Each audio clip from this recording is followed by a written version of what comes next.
Forget gurus. Forget anyone claiming to be an online business expert without going through the challenges of entrepreneurship themselves. The Real Money, Real Business podcast is here to prove the best insights in online business comes from your fellow online business builders. We dig into stories of entrepreneurs selling their business on the Empire Flippers marketplace so that you can learn how they made their business profitable, how they overcame obstacles, and what lessons they learned in their online journey. If you want to take your business and your knowledge to the next level, you've come to the right podcast. Let's get started. Hey everyone, welcome to another episode of the Real Money, Real Business podcast. We record these interviews so potential buyers have more information about the seller and the business to help them make a buying decision. Before we dive in, let's go over a brief summary of this business. It's a subscription, display advertising, and video sponsorships business created in February of 2009 in the hobbies niche. The average monthly revenue for the business is $8,424 and makes an average of $8,300 per month in net profit. The assets included in the sale are a domain with all site content and files, WooCommerce account, social media accounts, which include YouTube, Twitter, and Facebook, an email list of about 5,000 subscribers, and just as a disclaimer, we recommend interested buyers have an approved AdSense account to aid a successful migration of the business, and that the buyer will be required to have a legal entity in the country where the Stripe account is located to purchase the business. So for everyone listening, you can visit empireflippers.com/marketplace and search for listing 61041 to learn more about the business, or you can unlock this listing to start your due diligence if you're interested in purchasing this asset. So that's a brief overview of the business for sale. Let's hear from the seller with me today. So welcome to the show, Kevin. How are you doing today? I'm doing great. Thanks. Yes. So I'm looking forward to learning more about you and your business. So can you start us off by telling me a little bit about your background in building and running online businesses? Yeah, absolutely. So coming out of college, I had some additional free time. So I spent as much time as I could learning to build websites, started to create videos. This was right when Google had purchased YouTube. So I thought it'd be a good time to start making some videos since you could start putting ads on there, become a partner. And then just started to do both, creative videos, put them on the website, and it grew from there. That's awesome. And yeah, I can see that you've been building this for quite some time. So why are you deciding to sell the business now instead of keeping it and growing it? Yeah, I've been doing it for a long time, about 13 years. It's been pretty steady, but it's not my full-time job. It's always been a side thing for me. And now with full-time job and a family and some other businesses that I'm running, just trying to minimize the things that I have on my plate. Nice. Well, congratulations on having a very successful side business here then. So speaking of the success, what did you learn from building this that just seemed to work, led to that success? Definitely was a good idea to go into the membership space. So starting with videos early on, it was all DVDs. And it was a lot of time and effort burning DVDs. I have a commercial burner and I would just ship them all over the world. Then when I switched to membership, sales went up exponentially and I didn't have all that work. And it just happens in the middle of the night and people stay for a long time and they forget about the subscriptions. So that has been a huge win that I wish I would have done earlier. Nice. I was just wondering, man, I remember when I had my own DVD burner. Do they still have those? I don't think so. They do. I've got one that does about 10 at a time. Wow. Okay. Nice. But you've moved on to better things and business models. Yes. So was there anything you tried with this business that didn't work out as well? Early on, when I started making videos, I had the absolute worst mic possible. Just think a normal headset with an old scratchy microphone. I did that for a while and then realized, oh, wow, people are actually watching these videos and I'm starting to get some views.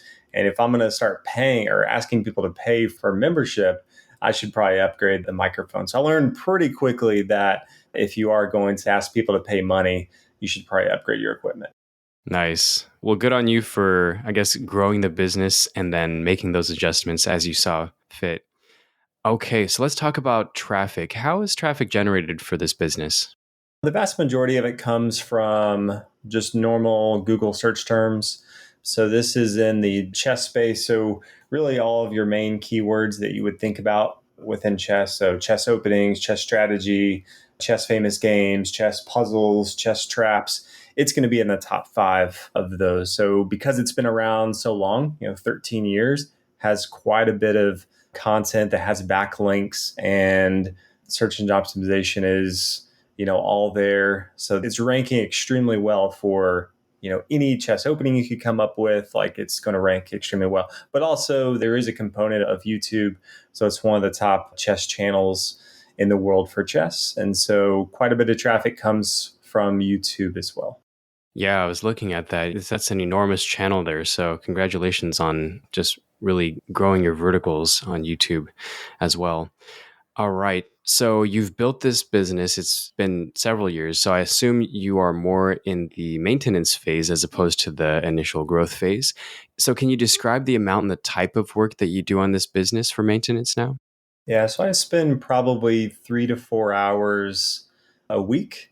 The bulk of that is I make 2 to 3 videos a month for YouTube. So that's the majority of it. The other is just responding to emails. So it is a membership site. So someone may say, hey, I can't log into my account. Can you help me out? Or they may say, hey, can you add this feature on the website? So just normal membership support type stuff through emails. Got it. All right, let's move on to opportunities then. If you were to keep the business, what are some ways you would try to grow it? Yeah, some low hanging fruit. One is lesson plans. So if you were to sign up for the website right now, I have not done a good job of taking all the content. There's probably 800 plus pages on there and videos of making lesson plans that say, hey, first week that you sign up, you should go through this. Next week, you should go through this. And I think that would be a lot more engaging. So that's one, that's some low hanging fruit. Also, I've never used any emails. I've had 5,000 plus people that have had a membership at some point. I have all those emails of paying customers, and I've never in 13 years emailed. I recognize there's huge opportunity there that I haven't taken advantage of. Also, I don't really have ads on the website. So if someone added ads or even used AdWords to attract people to the website, there's a lot of potential there. And also being proactive in finding sponsors. So I have people that'll reach out and say, I want to sponsor one of your videos. And so that's another thing that I'll respond to. But you could also go out and find your own sponsors and, do extremely well on that front. Got it. Wow, certainly a lot of opportunity here. Okay, well, of course, with any opportunity, there's also a degree of risk with any business model. So what do you think are the biggest risks with this business that a buyer should be aware of? Yeah, you would want to make sure that there was still some content that was created. So, in YouTube's eyes, you don't have to create content every week or sometimes even every month, but you have to create some content. So, if someone came in and said, we're just not going to create any content at all, over time, YouTube would look at that and say, okay, this site is no longer making content. So, it's not going to show up for a lot of the searches that they maybe showed up for. So that would be the main thing, just someone that wants to make sure that there's always new content going forward. Got it. So this business would be best for somebody who intends to continue to create content. Okay, that's great to know. And they don't have to do it themselves. There's a lot of other people, and I can help, in that process as well. If they're like, I don't know how to create this content, I can help finding those people or giving guidance on how you could create the content. But yes, would want to make sure that there is new content created. Okay, got it. Well, on that note about supporting, let's get into some of the final housekeeping questions. So to start us off, how much support are you willing to offer a new buyer?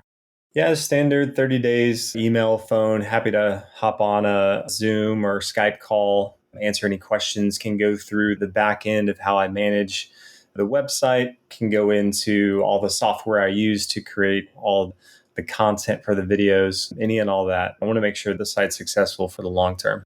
Excellent. And would you commit to a non-compete after the sale? Yes. Perfect. And are you open to something like an earnout? Not at this time. Okay. And putting yourself in the shoes of a buyer, why do you think this is a business worth buying? One thing that's been really nice is this content is always going to be relevant. It's not a niche where a year from now, all the content it's not relevant and people aren't searching for it. Every piece of content that's been put out for the last 13 years still ranks well because people are going to search for it. The strategies and tactics in chess don't change. And so as long as there's good content, which there is, it's always going to do well and people are going to find value in that. And that's why members have stayed around for so long. I mean, I have some people that have been members for 10 years. Wow. That's something where there's been consistency for 13 years, and there's going to be consistency for many years to come. Wow, that's awesome. A very evergreen niche. Absolutely. Okay. Last question, if it's relevant. Is there anything you'd like to add that you think I might have missed during the interview? Not at this time. Okay. All right. Well, I'm going to wrap this up here. Kevin, thank you so much for sharing your story and joining us on today's episode. And yeah, I hope your business is purchased in the near future and by the right buyer. Awesome. Thank you so much. Absolutely. All right, everyone. Thanks for listening. To learn more and see if this listing has already been sold, head over to empireflippers.com/marketplace and search for listing number 61041. And if you're watching this on YouTube, click the link in the description to go straight to the listing. Once you've unlocked this listing, you'll be given everything you need to know about this business. So until next time, enjoy your digital journey.